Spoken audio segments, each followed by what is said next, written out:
যখন সব হয়েই গেছে তখন আর দেরি করাটা ঠিক হবে না। হ্যাঁ হ্যাঁ, এসো সবাই, কাঁধে কাঁধ মেলাই।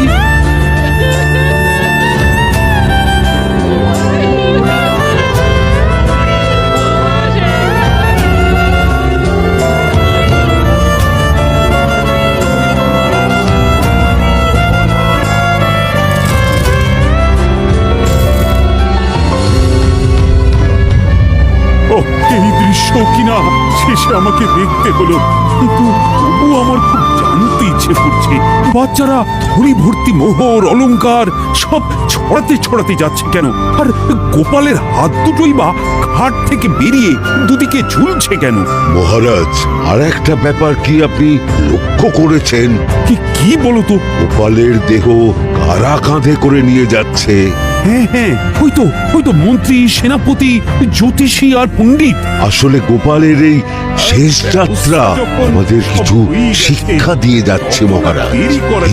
এই যে দেখুন, যারা গোপালকে সহ্য করতে পারত না, এখন তাদেরই কাঁধে গোপাল যাচ্ছে।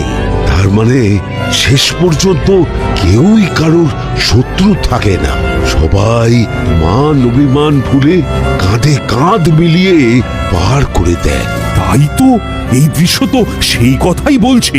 আর ওই যে মোহর আর অলংকার ছড়িয়ে যাচ্ছে, সেটাও বুঝিয়ে দেয় যে এই অর্থ, সমৃদ্ধি সবই ফেলে একসময় চলে যেতে হবে। কি ভীষণ সত্যি। দুটো খালি হাতও বুঝিয়ে দিচ্ছে খালি হাতেই আমরা সংসারে এসেছিলাম, আর খালি হাতেই আমাদের যেতে হবে। এই চরম সত্যিটা আমি আগে বুঝিনি।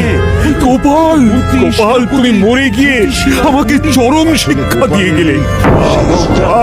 কিন্তু এখন শিক্ষা পেলেও গোপাল তো আর ফিরবে না। যারা